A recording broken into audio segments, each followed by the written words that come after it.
we got the, you know, the good old rectangular coordinate system, and then we learned about what we call the cylindrical coordinate system, R, theta, and z. They call that the cylindrical coordinate system. That's kind of a funny name. It really is just polar coordinates, but the word polar coordinates implies 2D.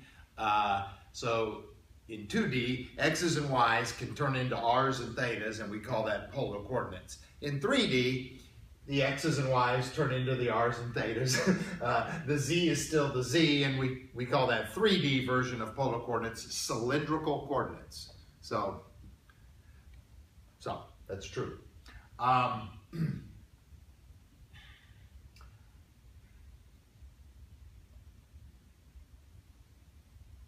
And then there was another coordinate system called spherical coordinates, rho, theta, and phi.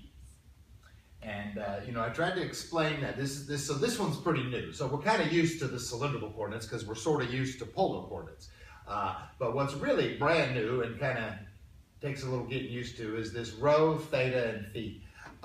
So rho, I mean, just again, here in 3D, I had a picture with all this stuff on it. Really, just to talk about the spherical coordinates for a second, rho is a stick that sticks out from the origin a certain distance rho. And then you can rotate it around using an angle called theta that's measured from the positive x-axis counterclockwise. So I guess I'm measuring this theta sort of over here to the shadow of rho. Here's the shadow of rho down here in the xy plane, and there's theta.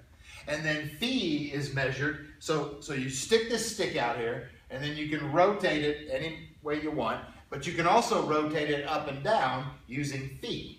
So phi is this angle from the z-axis down that is a measurement of how far rho gets angled down from the z-axis.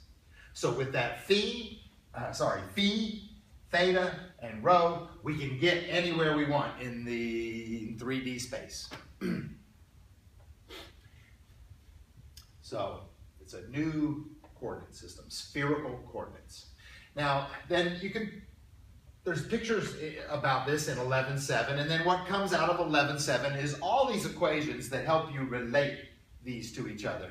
Now, you don't have to memorize these. I'm going to give you these on test day, because you might need to be converting back and forth from spherical to rectangular, or rectangular to cylindrical, or cylindrical to spherical. You might need to be converting a little bit back and forth, and so you get to have all these equations. Now what are they? I'm going to write them up here, though. I mean, some of them, I mean, it's nice to maybe memorize some because it helps you understand them, but I'm going to give them to you. But x squared plus y squared plus z squared is rho squared. I said that the other day, so that's handy and important. X equals rho sine phi cos theta. That's cool. Y equals rho sine phi sine theta. And z equals rho cos phi. So these are kind of handy, and they can be derived from playing around and looking at this picture. I'd rather not spend the time deriving them, though. You'll believe me, I think. But you can do a little right triangle trig, and out of this picture come up with those ideas. One could. What else is a good one? Another good one is r squared is rho squared sine squared phi. It's kind of funny why they present it like that. I mean, it seems like they could just say r is rho sine phi, don't you think? But they don't. They present it like that. I'm not sure. I don't want to waste too much time thinking about that either. But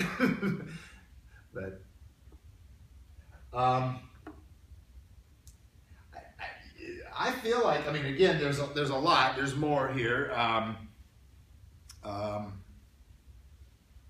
few more here. I mean, we kind of know what theta is. Theta is the tangent inverse of y over x.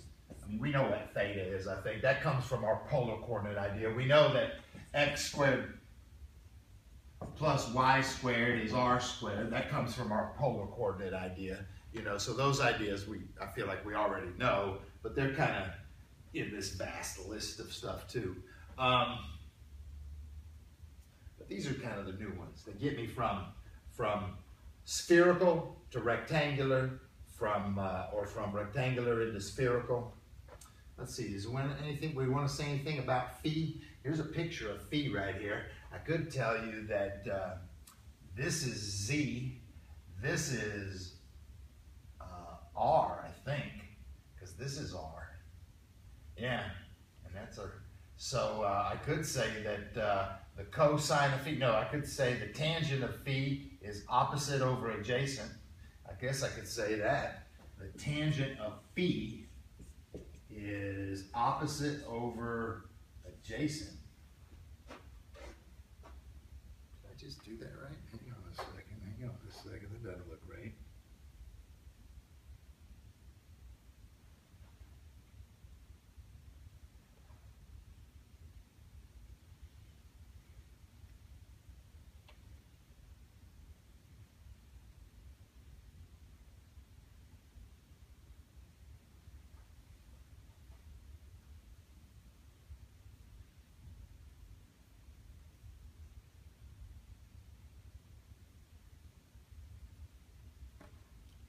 I guess that's true though, right? I don't see that listed anywhere. I don't see that listed as a formula.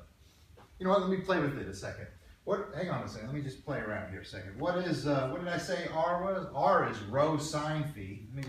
R is rho sine phi. What is Z? Z is rho cos phi. Z is rho cos phi. I just replaced that R and that Z. I'm just sort of checking this out. You know, those rho's could cancel, and guess what? Sine phi over cos phi is tangent phi. All right, so I'm not wrong here. I had this picture right. This distance R, the shadow of rho turns out to be R in the XY plane. And so that's my R over Z there. I don't know, I guess I didn't see this in the book. I think in the book they say the cosine of phi is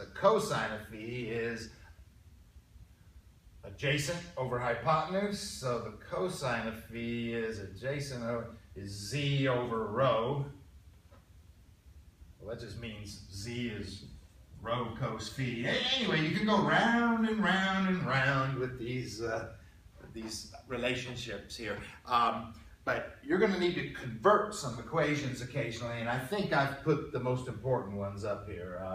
This one, really. Those guys help to convert, I guess, sometimes. But the truth is, I'm also giving them to you. I think I'm gonna copy this page out of the book and hand it to you in case you need to convert things.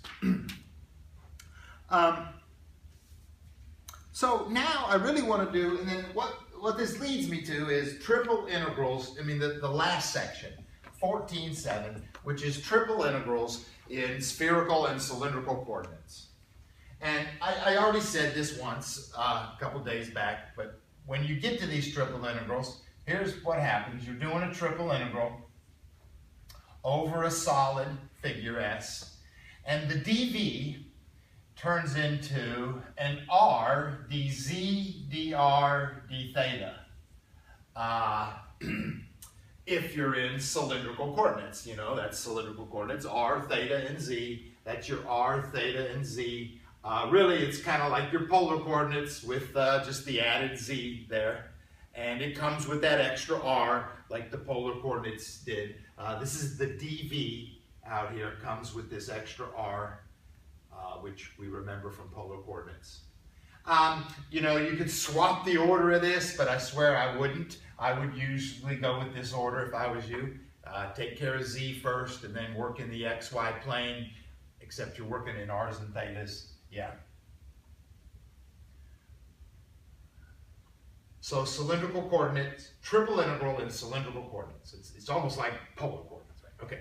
So then the real brand new thing then is a triple integral over a solid S in spherical coordinates. And if you're in spherical coordinates, it's funny, it comes with this extra junk. And the extra junk it comes with is this, rho squared sine phi. Then d rho, d phi, d theta. Again, you can switch this in any order you want. I kind of prefer and recommend this order most of the time here. But look what it comes with. It comes with this extra dude right here.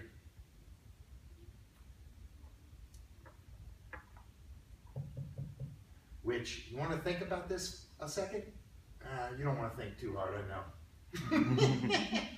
You know what it's like? It's like that R that was there showed up down here. The R that was there showed up down here. Look over there. What's R? Rho sine phi. So it's kind of like that R shows up down here as a rho sine phi, and then since I'm in spherical coordinates, there's this extra rho that showed up. So an extra rho, kind of like the extra R, but that R is there, and then the extra rho. Anyway, however you want to think about it, this is the dV. Technically, I'm not integrating a function here. This came as part of the dV. Of course, then you do integrate it. So what I want to do is triple integrals in 14.7. I want to do triple integrals in these new coordinate systems. And I feel like you need the most help maybe with this one. So I'm just going to start off and do this problem. Let's do this problem. I'm going to make up a problem. I want to find the volume. Find the volume of a cone with height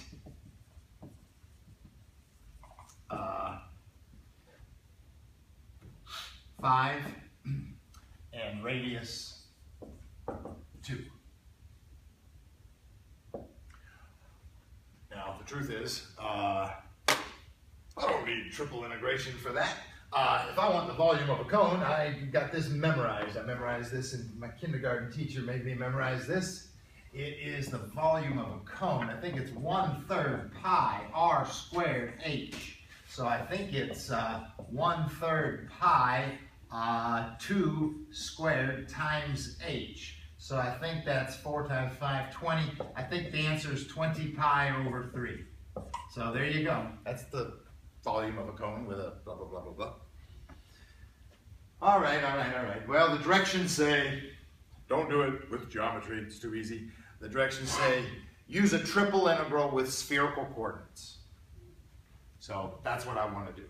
A triple integral with spherical coordinates. If I'm going to find, I want a picture. I need a picture. So what do I got? I'm looking for the volume of a cone. It's got a radius of 2. That's this distance here. That radius 2.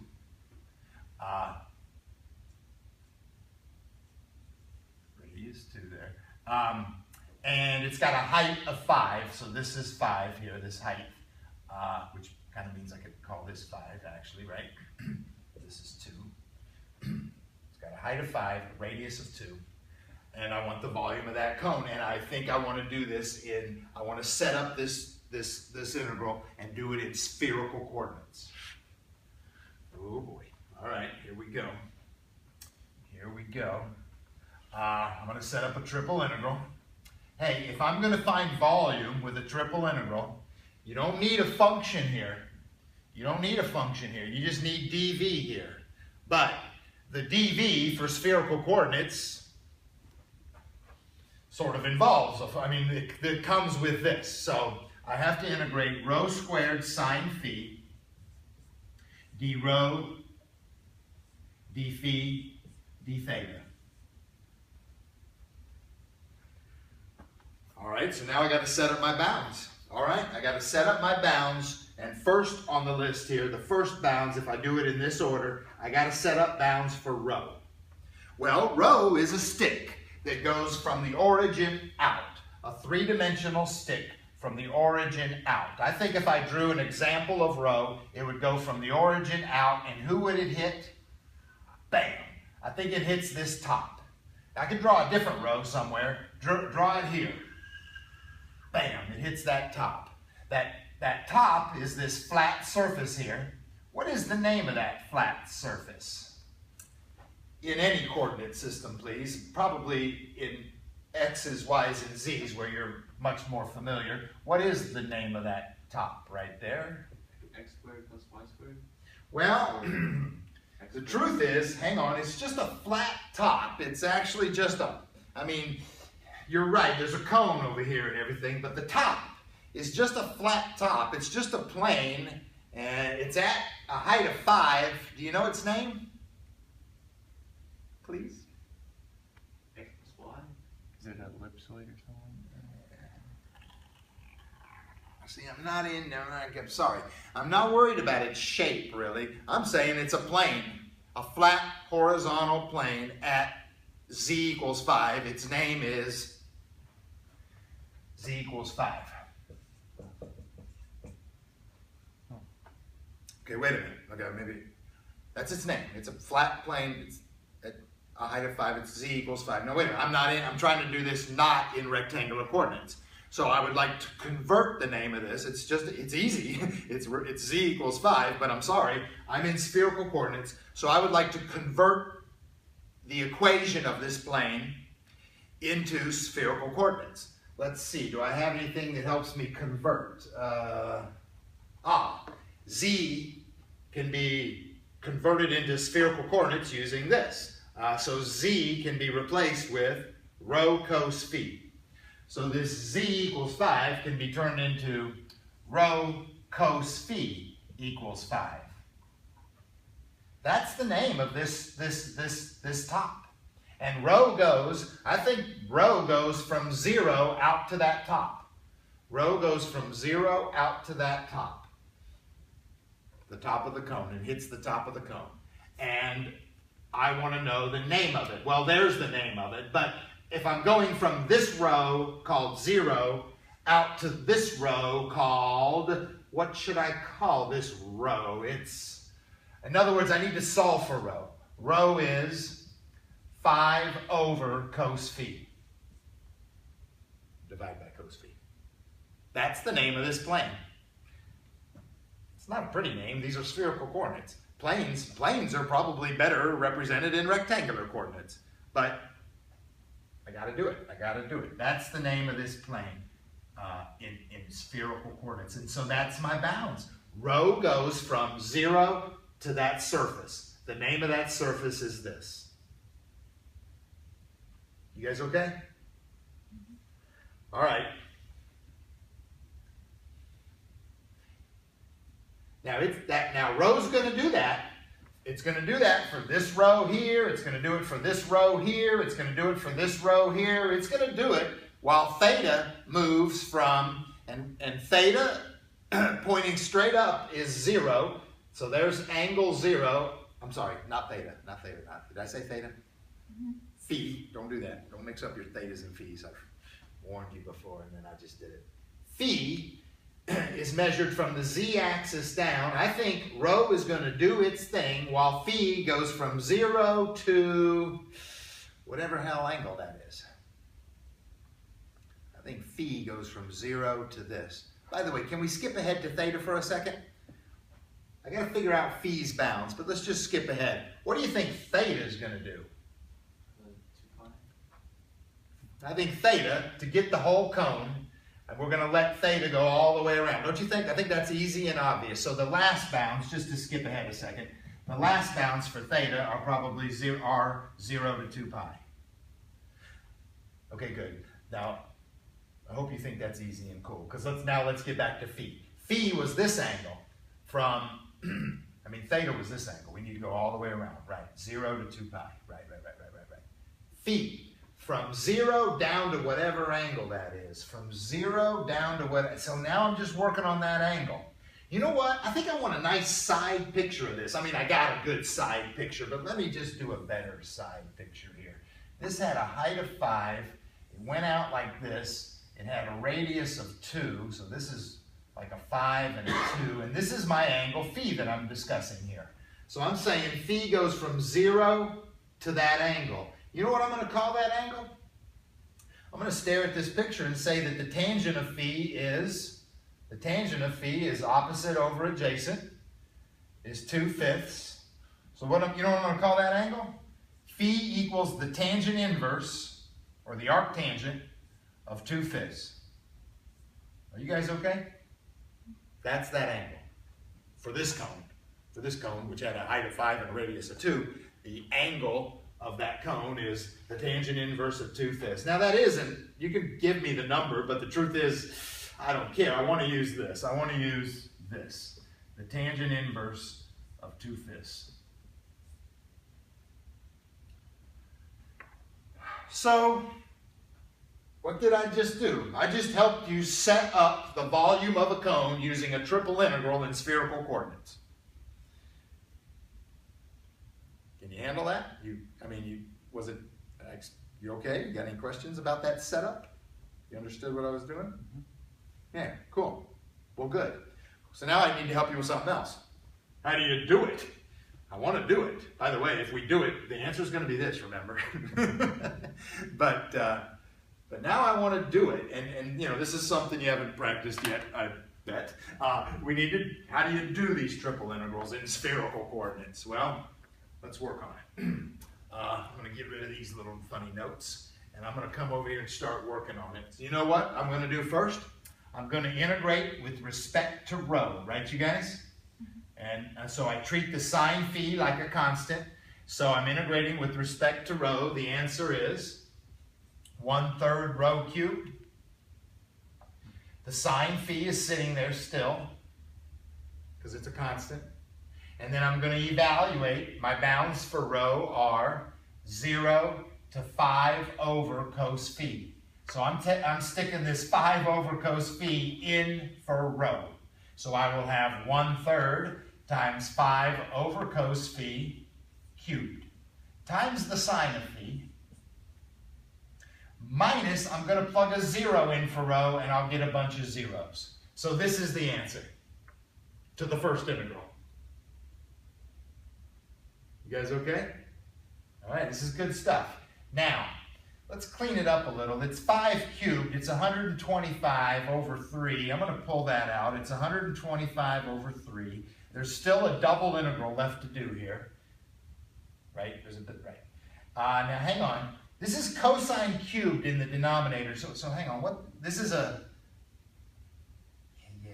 Yeah. It's a sine over a cos cubed. And watch what I want to do now. I'm going to do a little work here. I'm going to call that...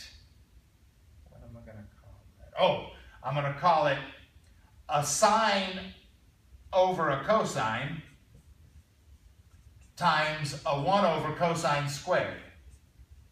Sorry. You okay with that? That's my cosine cubed. And you know what this is? This is a tangent and a secant squared. This is a tangent secant squared. I wanted to do that. All right, I'm pausing because I might have lost you. Did I lose you? I plugged in the 5 over cos phi. It ended up with this cos cubed in the denominator. I pulled the constant out front. Cos cubed in the denominator. I rearranged this and called it what it is. Tangent phi secant squared phi.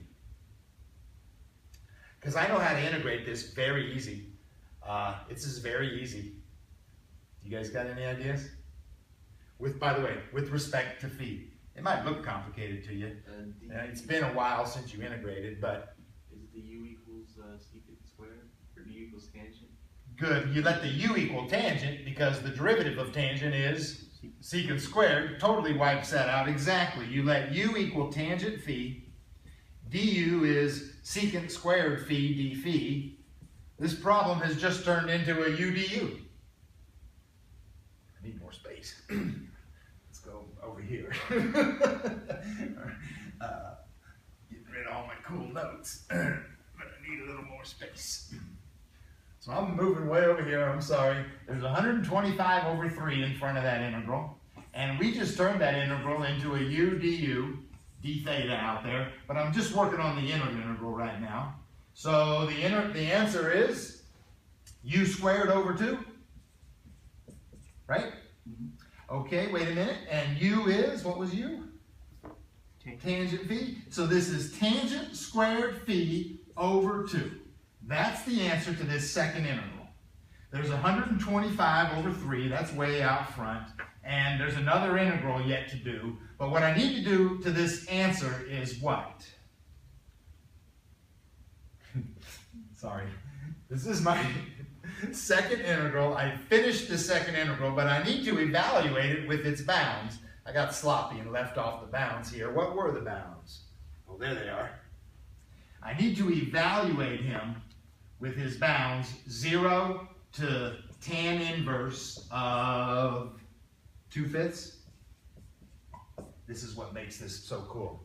I got a tangent function in here. When you stick a tangent inverse into a tangent function, they cancel each other out. When I stick tangent inverse in here, the tangent of tangent inverse is 2/5. The tangent of the tangent inverse cancels each other out. You get 2/5 squared over 2. The tangent of tangent inverse cancels each other out. You get 2/5. And then it's squared, and it's over 2. This is 2/5 squared over 2. This is 125/3. I guess it's a constant, so I pull it all out in front of the integral. I'm left with an integral now. What's my last integral? My last integral is the integral. All this is out, dude. I pulled everything out. The last integral is d theta from 0 to 2 pi.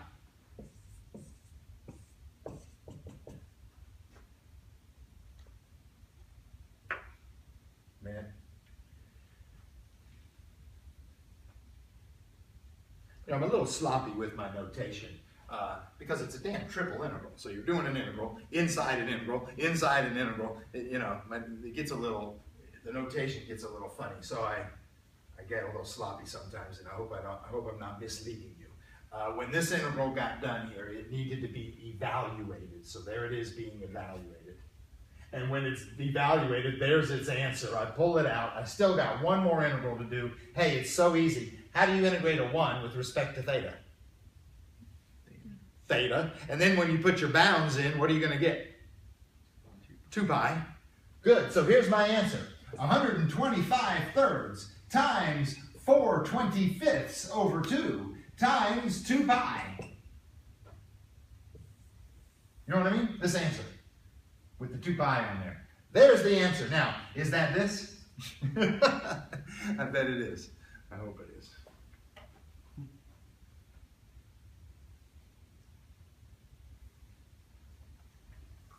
I can cancel this too. Can I cancel that 25 into that? I can do that, can I? Yeah, 25 goes in there 5 times. 25 goes in there 5 times. 5 times 4 is 20 over 3 times a pi. 20 over 3 times a pi. That's amazing. We did it.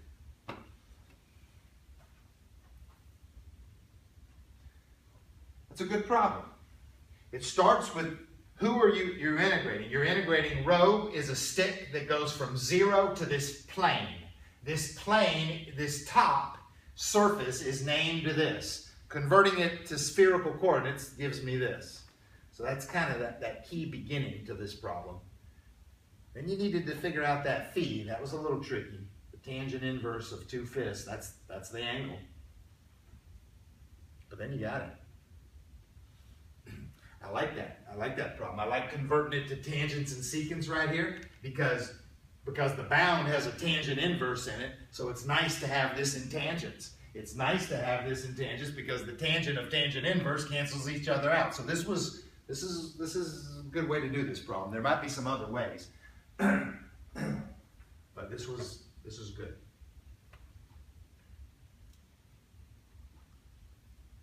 Any questions?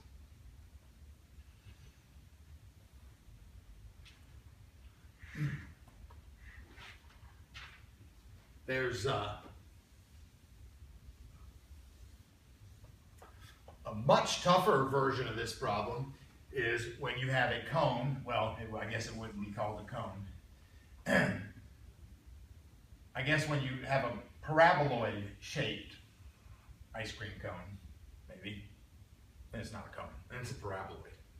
And if it's a paraboloid, you probably don't want to do this in spherical coordinates. What's the problem? I wonder if you know the problem. If I was doing this in spherical coordinates, I would say, okay, first thing is rho. What does rho do? Rho is a stick. It goes from the origin out.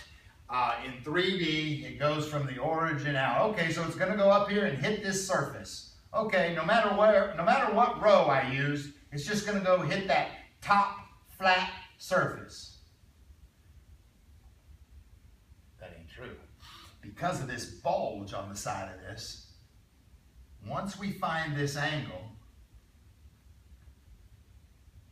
So this is some angle phi. But once rho moves past that angle, rho hits something different. Now rho goes out and hits the bulge.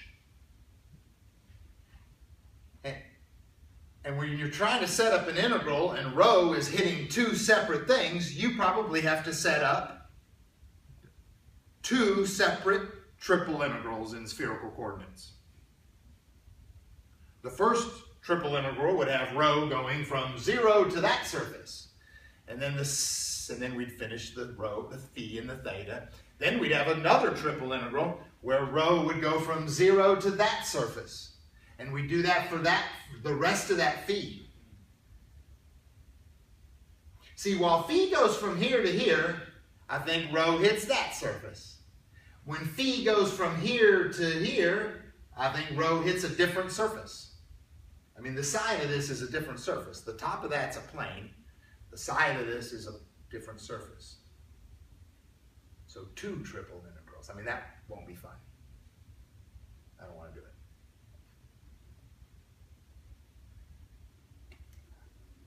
Cylindrical coordinates would probably be good for that one.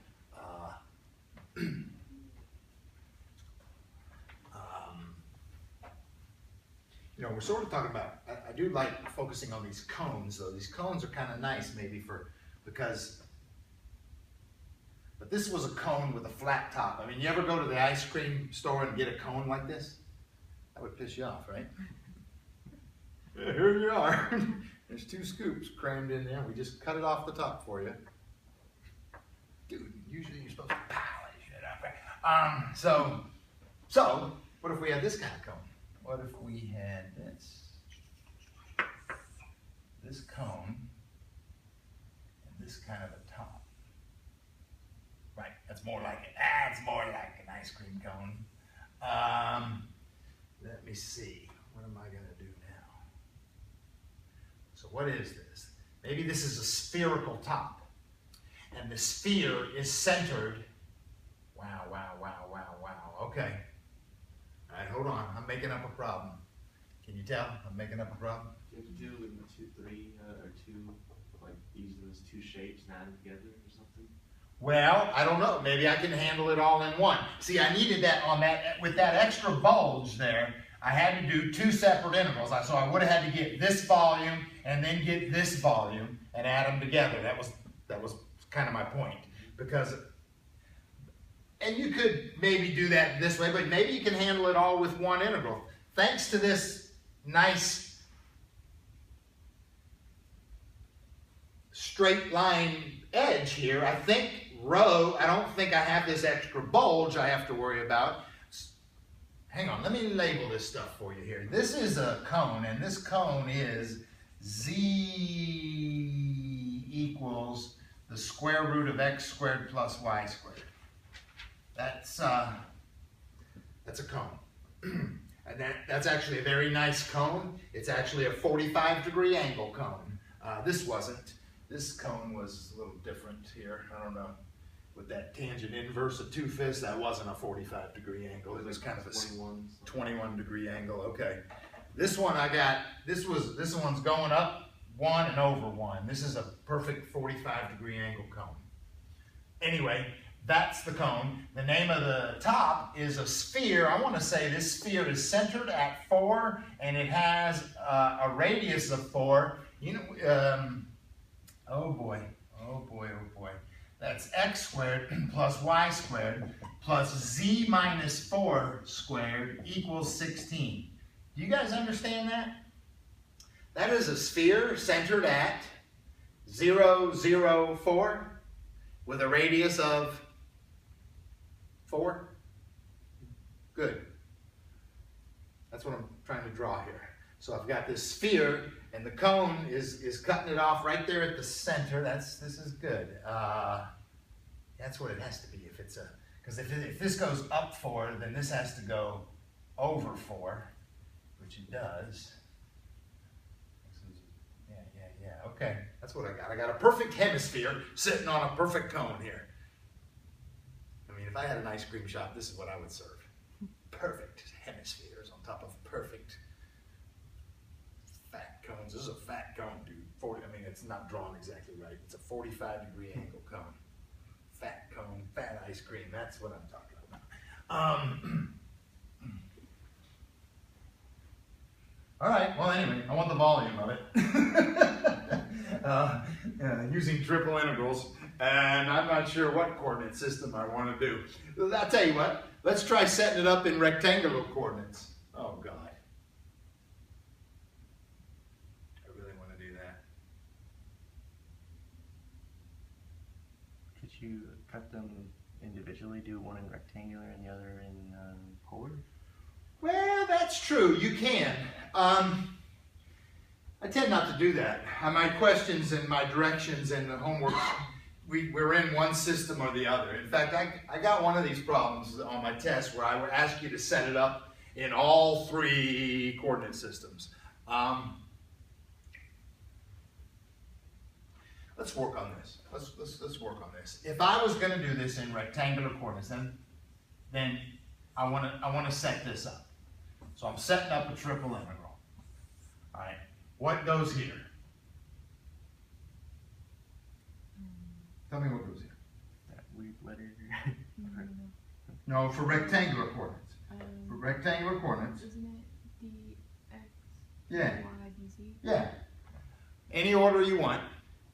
I think I want z to go first. I can handle z. I like letting z go first, and then I can work on x's and y's. So I think I want dz, dy, dx, okay? You guys okay with that? Now I look at my picture. I got a 3D picture that's labeled very well here. Can you tell me how z might vary? Now, z is not rho. I know, we were just working on rho. Now we're switching gears. Z, how does z? Z moves up and down like z is supposed to move. So I think if you stopped anywhere in here, you would have a lower z and it would go up and it would hit an upper z.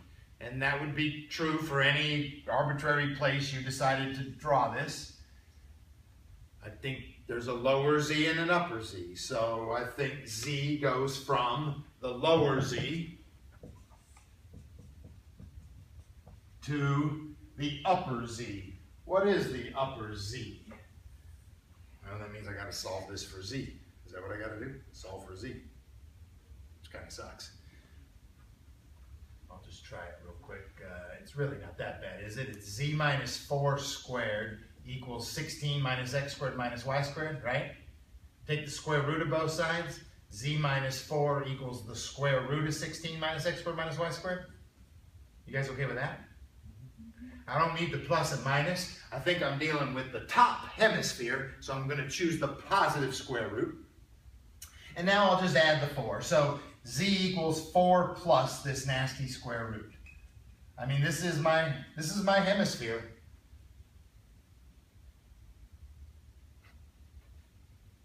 Did I solve for z? Square root both sides. Move the 4 over. Yeah, that's it. That's it. Hey, this is a great problem for setup only. Nobody really wants to do this, right? At least not in rectangular coordinates. But I can ask you to set it up in rectangular coordinates. That's nasty enough. Well, listen, we did a great job. We figured out the lower z and the upper z. That really wasn't that hard.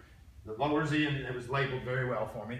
But I needed, there it is, my lower z to my upper z. Now that I'm done with z, what I really need to look at now to figure out the bounds for y and x, I really just need to look at the region over which I'm integrating in the xy plane. What's funny about that is the region over which you're integrating in the xy plane is nothing. There's nothing in the xy plane. So then you recall, oh, wait a minute. What he means is the shadow of this shape in the xy plane, which would be this thing at its widest point. And that thing at its widest point is a circle of radius 4, I guess, from the picture and the description. So therefore, I'm saying the shadow in the xy plane is a circle of radius 4.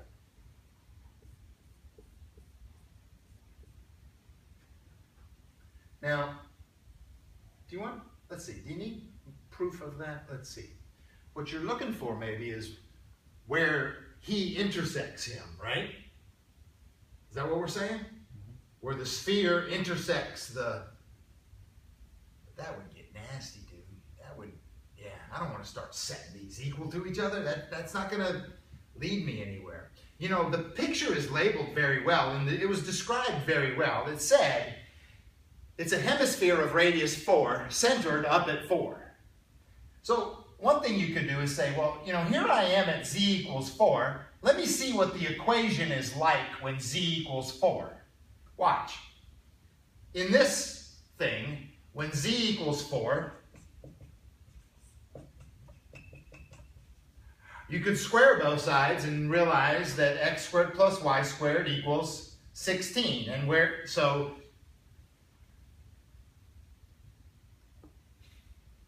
is the cone at the place when z equals 4? A circle of radius 4. Watch this. If z equals 4, let's see what happens to the sphere. Well, if you plug in a 4 for z, you get a 0, and you get x squared plus y squared equals 16. Okay. So the sphere at z equals 4 turns out to be a circle of radius 4. And it matches the circle of radius 4. I mean, Jesus. The intersection of these things is a circle of radius 4. And it happens at z equals 4. And that's what this is. Now, what am I trying to do? I'm trying to set up bounds for y. I guess I can call the upper semicircle the square root of 16 minus x squared. And the lower semicircle, the negative square root of 16 minus x squared. This is me solving for y. And my bounds for y would be the lower semicircle to the upper semicircle. Are you guys okay? I'm working in 2D now. I'm sorry, I'm two-dimensionalizing this shape and I'm looking at this two-dimensional cross-section here. I'm pretending it's in the xy plane and I'm dealing with this circle of radius 4. That's all. Lower semicircle to upper semicircle, and now bounds for x, please. Please. Negative 4 to 4. Thank you. Negative 4 to 4. Bounds for x, or negative 4 to 4. Dude, we did it. We did it. That triple integral in rectangular coordinates is the volume of this beautiful ice cream cone. But I don't want to do that integral. I wanted to set it up, and maybe you learned something in the setup process. Any questions?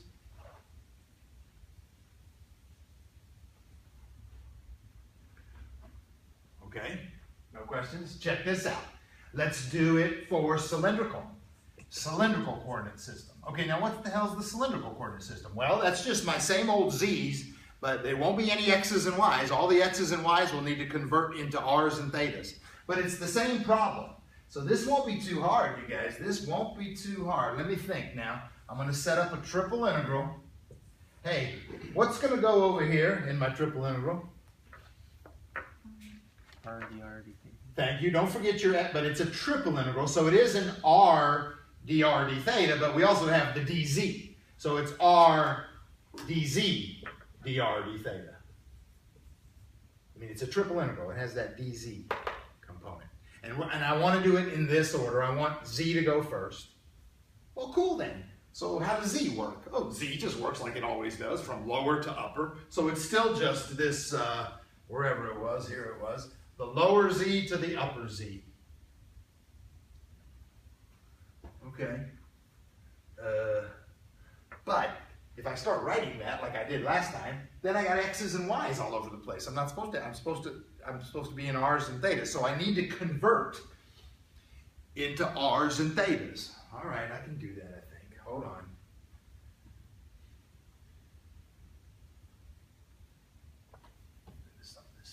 This was my cone, the lower surface. If I simply convert him to r's and thetas, it's easy, isn't it? Thank you. That's an r squared. And it's the square root of r squared, and the square root of r. So this is, you know what this cone is called? Z equals r. That's the name of this cone in cylindrical coordinates. So I'm going from a lower z, called z equals r, to an upper z, which was this guy. And if I want to convert him to... That was this guy, wasn't it? That was this guy. I want to convert him into polar or into cylindrical coordinates. I guess z is still z. I guess I'm just going to convert the x squared and y squared. That's, you know how to do this one, don't you? That's a negative x squared plus y squared, or that's a negative r squared right there. 16 minus r squared. Plus the 4. Yeah, there's no way around that. This is it. This is it converted into r's and thetas. Which is, by the way, just converting these actually into r's and thetas.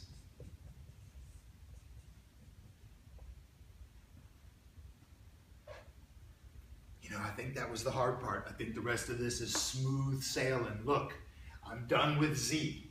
So now all I got to do is figure out the bounds for r and theta. R and theta live in the xy plane. I need to look at the shadow in the xy plane. The shadow in the xy plane is this circle of radius 4. In rectangular coordinates, it was a bit nasty. In r's and thetas, it's super easy. If you're a circle of radius 4, in r's and thetas, how does r vary? From 0 to 4. That's how you do it. It's just a circle of radius 4 is called r equals 4. So it varies from 0 to 4. While theta does what for theta, please? 0 to 2 pi. 0 to 2 pi. You see how it ends rather easy there. Yeah, that's the way to do it. That's ridiculous.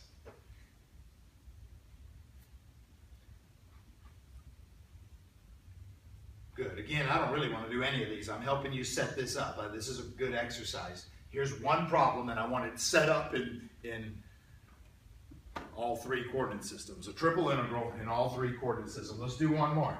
Let's do the spherical coordinate system. All right, well, it's going to be a triple integral. What's going to go in here? Squared, sine, sine, phi. Yes. So many names. Yes, thank you. Right. If you're doing volume in spherical coordinates, this goes here. Rho squared sine phi. D rho, d phi, d theta is the preferred order, I believe. All right, and this might not be too bad. Again, I think the beginning is sort of the tricky part because I got to convert these equations. I mean, I know it's a cone and it's a sphere, but here they are in rectangular coordinates. I might have to convert this crap into spherical coordinates, I guess. I got to think this thing through with spherical ideas. So this z movement is just irrelevant now. Forget about z. There is no z now. Forget about z. Got a lot of crap on the board here. You know,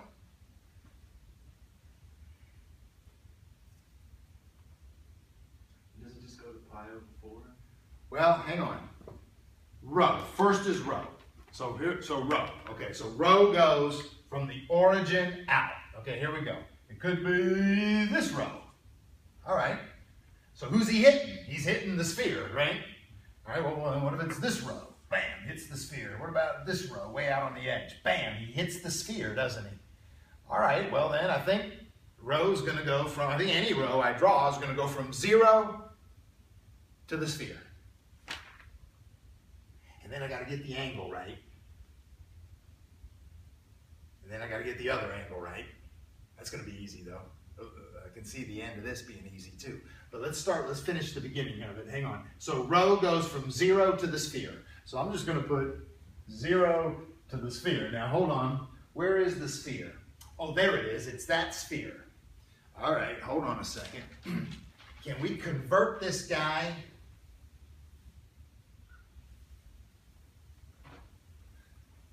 All this old stuff here. Can we convert him into spherical coordinates? Well, I'm going to help you here. Watch this. This is going to be fun. Again, I got all my cool notes from 11.7 that would help me convert. But first, what I'd like to do, to convert him, I'd like to FOIL this out. Watch, you're going to see something cool here. This is x squared plus y squared. If I FOIL it out, it's z squared minus 8z plus 16, I think. Is that right? Z squared minus 8z plus 16. It equals 16. So the 16s cancel. You follow me? And guess what x squared plus y squared plus z squared is? I'm trying to convert to rows and phis and thetas. X squared plus y squared plus z squared is rho squared. And what do I got? I got this 8z. Okay, I'm trying to convert z into rows, phis, and thetas. I got to look at my notes or look. I remember what it is. Z is rho cos phi. That's what z is. X squared plus y squared plus z squared is rho squared. Z is rho cos phi. That's a 0. This equals 0. This is awesome. This is my sphere in spherical coordinates. By the way, this is an off-centered sphere. Keep that in mind. If you had a sphere centered at the origin, it radius 4, the name of that sphere is rho equals 4. It's real easy. But this one's centered up 4, so it's off-centered, which makes its equation a little more complicated. I want to solve for rho, so here's how I do it. I move this guy over. Rho squared is 8 rho cos phi. I divide both sides by rho, and then I've solved for rho. This is the name of that sphere. Rho equals 8 cos phi. And that's my bounds. Rho goes from 0 out to the sphere. And the name of the sphere is rho equals 8 cos phi. That is the name of that sphere. That's my bounds. 0 to 8 cos phi. Woohoo! That's so cool.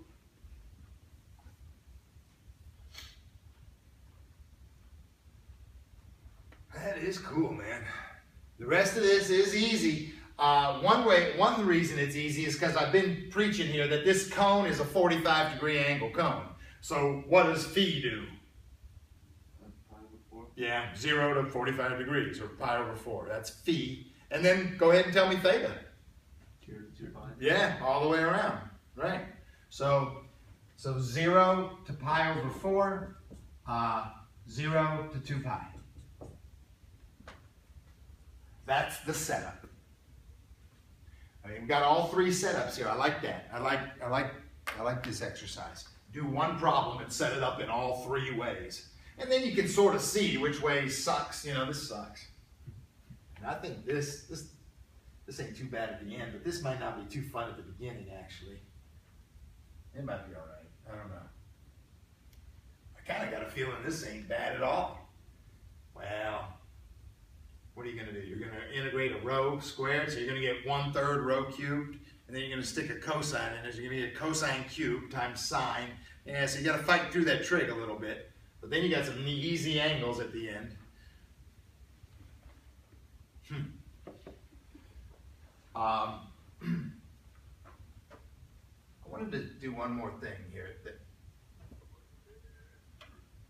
Remember this cone? The name of this cone was z equals the square root of x squared plus y squared. Okay, I wanted to, and like, I don't know. I guess I said, oh, it's a 45-degree angle cone. And anyway, that really helped a lot. We knew it was 45 degrees. I want to pretend you didn't know that. And I want to maybe convert him into spherical coordinates. I want to just watch what happens. It's kind of fun. Okay, so if I'm converting him into spherical coordinates, well, actually, a few minutes ago, wait a minute. I could do this a few ways. I could do it a few ways. One way we did it a few minutes ago is first, actually, we converted it to polar coordinates. Remember? Not polar. The word is cylindrical, or 3D polar. We converted this into r squared. The square root of r squared was r. We converted it into cylindrical coordinates like this. That was easy.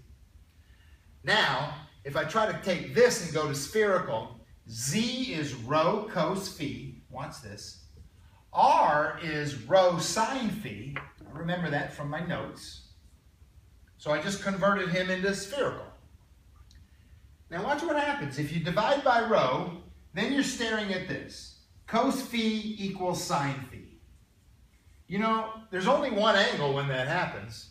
Actually, there's a few angles when that happens, but there's kind of only one angle when does cosine equal sine? 45. At 45 degrees. I mean, you can stare at this for a long time, but then eventually you write down phi is 45 degrees. Here's another way to prove it. Divide by cosine. Divide by cosine and you get a 1 over here. And what happens when you take sine and divide by cosine? You get the tangent of phi. And you could stare at this for a while before you realize, oh, the tangent of phi is 1, or you could hit the tangent inverse button on your calculator. Phi is 45 degrees. Right. So you know what's interesting? This is a cone. This is its equation in rectangular coordinates. This is its equation in cylindrical coordinates. And this is its equation in spherical coordinates. It's this simple. It's an infinite cone at an angle of 45 degrees. Rho can be anything it wants. And theta gets to go all the way around and be whatever it wants. That creates an infinite cone at a 45-degree angle, I guess. Right.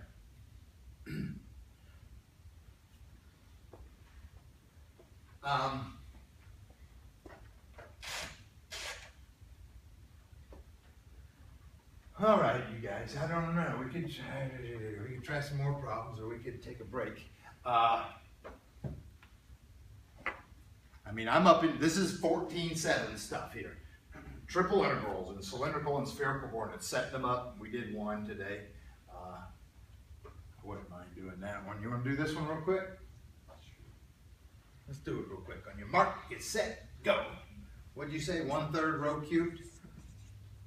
All right, from 0 to 8 cos phi, so I'm plugging in a cos phi, an 8 cos phi, and I'm cubing it. Jesus, what's 8 cubed? Everybody knows 8 cubed is 512. 512 over 3, and then it's cosine cubed phi. Oh, don't forget, there's a sine phi sitting there. And now I actually want to integrate with respect to phi from 0 to pi over 4. Are you guys with me? I didn't lose you, did I? Rho cubed, plug in your... All right, so do you know how to finish this off? And again, integration is something we haven't done much of. We're supposed to be doing it this chapter, but we run into stuff that we might have forgot how to do. I would do u substitution here, and I would let u equal cosine phi, because the derivative of u, du, is, the derivative of cos is negative sine phi. I mean, that's pretty cool. It wipes out the sine phi for me, d phi. So this problem just turned into a negative 512 over 3, because I brought the negative out. And then this is a u cubed du. So how do you integrate a u cubed?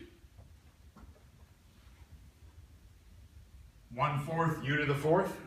So you got negative 512 over 3. And when you integrate a u cubed, I guess you get 1/4 u to the 4th. But what's my u? Cosine. 1/4 cosine to the 4th of phi. Did I talk too fast? Am I doing all right? I'm trying to integrate this. I called this u. Du wiped this out, but it spit out a negative sign. So then I had negative 512. Yeah, I had negative u cubed. How do you integrate u cubed? 1/4 u to the 4th. So cool. There we are. I need to evaluate it from 0 to pi over 4. Okay, here we go.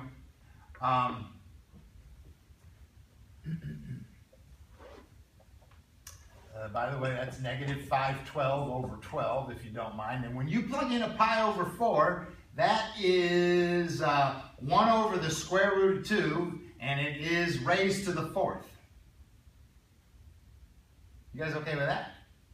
The cosine of pi over 4, 1 over the square root of 2, raised to the 4th, minus a negative 512 over 12, and then you plug in a 0, and don't ignore the 0, because the cosine of 0 is 1 to the 4th. All right, so now this is nitty-gritty work here. Raising him to the 4th, that's a 4. So this is negative 512 over 48 plus 512 over 12. I guess I could try to get a common denominator or try to simplify this somehow. Oh boy, just tell me what the answer is. I got 32. 32. This is 32. Of course it is. All right, thank you. That's 32. All right. Thank you. That's 32. Now what am I doing? Oh, now I'm integrating with respect to theta from 0 to 2 pi. Woo, this is going to be nice. Integrate with respect to theta, you get 32 theta. You plug in 0 to 2 pi, you plug in your 2 pi, you're done. The answer is 64 pi. That's what I'm talking about. I need an ice cream cone with 64 pi cubic feet of ice cream. I thought I was going to say cubic centimeters, right?